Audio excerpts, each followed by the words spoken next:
Bonjour et bienvenue dans cette première vidéo où l'on va aborder ensemble le thème de la préparation physique au service du basketball. Pour que tu le saches, cette présentation, c'est ni plus ni moins qu'un bagage de formation que j'ai déjà présenté aux cadres et aux entraîneurs de la Ligue Aquitaine de basketball en 2015. Donc certes, aujourd'hui nous sommes en 2023, mais en fait tout le contenu qu'il y a et tout ce que tu vas découvrir au travers des différentes vidéos qui vont suivre, c'est vraiment quelque chose qui est toujours d'actualité aujourd'hui. Donc on va commencer cette présentation donc en mettant un petit peu en ordre de marche et vraiment pour éclaircir en fait toutes les notions qu'il y a par rapport à la préparation physique et tout simplement pour que l'on pose un petit peu le cadre de ok mais de quoi on va parler exactement. Donc c'est parti, la préparation physique, c'est l'ensemble qui est organisé et hiérarchisé des procédures d'entraînement qui visent au développement et à l'utilisation des qualités physiques du sportif. Cette préparation physique, elle doit apparaître de façon permanente aux différents niveaux de son entraînement et se mettre au service des aspects technico-tactiques qui sont prioritaires de l'activité pratiquée. Et en l'occurrence, pour nous aujourd'hui, ça va être pour le basketball. Et la grande idée de la préparation physique, c'est surtout de bien former en fait nos joueurs, mais tout en respectant bien évidemment son intégrité physique. Ça, c'est une définition qui est de Michel Pradé, elle date de 1996, mais très clairement, c'est quelque chose qui est toujours aujourd'hui aussi vrai, puisque le but de la préparation physique, bien évidemment, c'est de pouvoir en fait développer les qualités physiques du sportif, mais en ayant un juste équilibre pour pouvoir respecter quand même son intégrité physique. On va pas faire plus compliqué que ça. Donc de manière générale, sûrement que au niveau des termes, quand on te parle déjà de préparation physique, la première des choses du moins en tout cas les notions ou les noms qui peuvent que tu peux déjà connaître, souvent ça va être ça va être la préparation physique générale, la préparation physique orientée ou la préparation physique auxiliaire.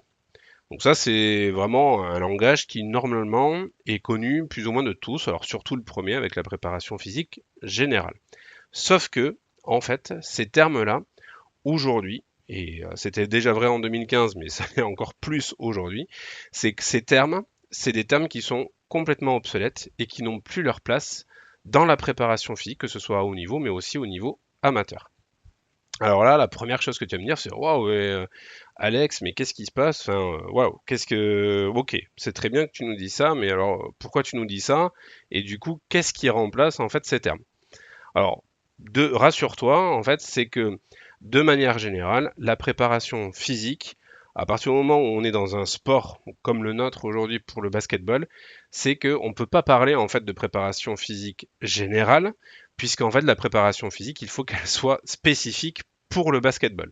On ne peut pas parler de préparation physique générale, c'est-à-dire aller faire en fait un exemple très concret, c'est voilà, reprise d'entraînement, reprise de saison, la préparation physique générale, souvent, ça va être OK, donc pour que mes joueurs soient prêts au jour de la reprise, je vais aller les faire courir, je vais leur demander de faire du travail d'endurance. Ça, c'est souvent, je dis pas que c'est fait chez tout le monde, mais souvent, c'est vraiment quelque chose qui est pratiqué. Moi, je l'ai connu en tant que joueur. Je l'ai connu aussi avec les cadres techniques dans les différentes équipes dans lesquelles j'étais. Et donc du coup là-dessus, c'est vraiment ça en fait que l'on appelle la préparation physique générale. C'est-à-dire qu'en fait on va préparer nos joueurs, on va demander à nos joueurs d'être prêts pour avoir un certain niveau d'endurance, mais voilà, c'était de la préparation physique générale elle ne ciblait pas forcément l'endurance qui est spécifique au basketball. Or, là très clairement aujourd'hui, la préparation physique, il faut qu'elle soit spécifique, et elle est spécifique. Et donc, par rapport à ça, c'est que pour les entraîneurs, la priorité, c'est le spécifique. Et le spécifique, c'est quoi? C'est tout simplement, en fait, le temps d'entraînement passé pour avoir un maximum de temps pour développer, en fait, le côté technique et tactique. Donc, le côté technique pour les joueurs et les joueuses et le côté tactique au niveau de l'équipe. Ça, la grande priorité de l'entraîneur, c'est vraiment ces aspects-là, la technique et le tactique. Ok? Donc du coup, pour les préparateurs physiques, dans la préparation physique, la priorité, c'est aussi le spécifique. Et pourquoi? Eh bien, tout simplement parce qu'en fait, on va chercher à développer le potentiel du sportif au plus près des exigences physiques de la discipline, en l'occurrence pour nous, le basketball, mais aussi au niveau des demandes physiques du basketball. Et ça, c'est quelque chose que l'on va voir dans les prochaines vidéos avec l'analyse de l'activité. Ok? Je termine cette première vidéo par d'autres notions pour vraiment poser un petit peu le cadre de la préparation physique de manière générale. Donc la préparation physique, elle est spécifique, mais on va pouvoir aussi, donc ça c'est les nouveaux termes hein, qui sont déjà bien ancrés au niveau du terrain depuis maintenant un petit moment, mais voilà, qui viennent en fait gommer tout ce qui est préparation physique générale, orientée ou auxiliaire. Donc le premier terme, c'est la préparation physique dissociée. Donc qu'est-ce que c'est la préparation physique dissociée? C'est ni plus ni moins qu'une séance en fait d'entraînement qui est dédiée au développement physique pur et dur. C'est-à-dire qu'en fait c'est complètement en dehors de la séance de basket. C'est vraiment une séance qui est dédiée uniquement au développement des qualités physiques. Donc là, tu vas me dire, ok, mais la préparation physique, du coup, c'est un peu ce que l'on retrouve en parlant de préparation physique générale. Alors oui et non, parce qu'en fait, par rapport à l'exemple que j'ai donné tout à l'heure sur l'endurance, c'est que la préparation physique, elle est spécifique.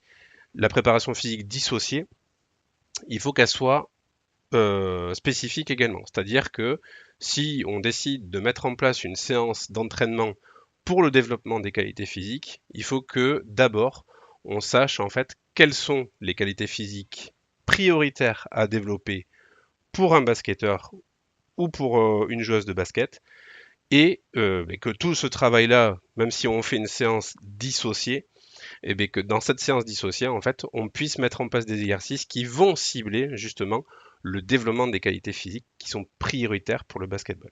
Ok, c'est ça la différence entre préparation physique générale et préparation physique dissociée, mais en mettant une séance qui est dissociée en fait de de l'entraînement technico-tactique. Ok. Ensuite, on a la préparation physique associée. Donc là, c'est exactement le même principe qu'une séance qui est dissociée de l'entraînement basket, sauf que la préparation physique associée, c'est quelque chose c'est une séance, pareil, hein, où en fait on va retrouver juste une séance de développement des qualités physiques, mais qui se fera soit directement avant la séance basket, soit directement à l'intérieur de la séance basket, c'est-à-dire qu'en fait on peut très bien avoir l'échauffement basket, un exercice avec juste, il n'y a pas d'objectif basket, mais c'est juste le développement des qualités physiques. Puis après, on enchaîne sur d'autres exercices vraiment purement technico-tactiques. Et après, on termine la séance avec de nouveau une séance à développement juste des qualités physiques. D'accord? Donc quand on parle de préparation physique associée, c'est tout simplement dans l'articulation d'une séance de basket. Donc soit on le fait directement avant la séance, avant même de commencer la séance, soit juste après l'échauffement, donc ça peut être à l'intérieur même de la séance basket, ou ça peut être même carrément directement après la séance basket. C'est-à-dire que on va avoir toute la séance technico-tactique, avec échauffement, les différents exercices, etc. etc. Et à la fin de l'entraînement, avant d'arriver donc sur la partie des étirements, et bien là, en fait, on va mettre en place juste un petit exercice ou plusieurs exercices qui vont durer peut-être de 10 à 20 minutes et ça va être uniquement du physique. Il n'y aura même pas de ballon, ça sera même plus du basket, c'est vraiment juste pour le développement des qualités physiques. D'accord? Mais c'est juste la notion de préparation physique associée, c'est l'articulation en fait qui se fait à l'intérieur même de la séance, soit directement avant, soit à l'intérieur de la séance, soit directement après. Et enfin, le dernier terme qui est vraiment très utilisé de nos jours, c'est la préparation physique intégrée. La préparation physique intégrée, c'est quoi? C'est ni plus ni moins que le travail physique par le travail technico-tactique, par le travail en fait en jeu, avec les jeux en effectif réduit. Très clairement, qu'est-ce que ça veut dire? C'est que les exercices basket, au-delà de développer le travail technique et le travail tactique, et bien en fait le travail physique va se faire par l'intermédiaire en fait de ces exercices-là. Et c'est là où en fait il y a un gros travail de réflexion à avoir parce que certains exercices basket, un exercice tout simplement alors je vais prendre le plus basique de tous, un exercice de tir par exemple, où on va faire nos fameuses fontaines, et bien de l'organiser d'une certaine manière va permettre malgré tout de travailler en fait les qualités physiques au travers tout simplement d'un exercice qui à la base est vraiment fait pour pouvoir développer justement la technique de tir, le shooting, etc.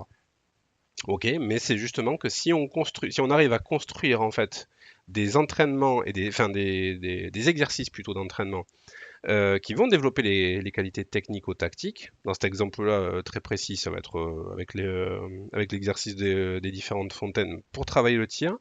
Mais si on arrive à avoir une réflexion, à se dire, mais si je fais d'abord, avant d'aller faire le contour de mon plot, et avec la passe, récupérer le ballon et prendre le tir, si je fais d'abord un petit travail d'appui, par exemple, avant, ça va permettre de travailler mais en fait, les qualités physiques à l'intérieur même des exercices de développement de la technique pardon, et de la tactique.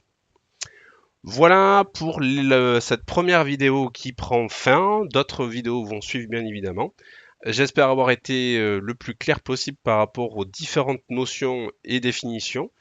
Et on se retrouve donc de suite sur la deuxième partie qui va concerner maintenant l'analyse de l'activité et l'analyse du basketball et quelles sont les qualités physiques prioritaires pour pouvoir performer sur le terrain. A tout de suite pour la deuxième vidéo.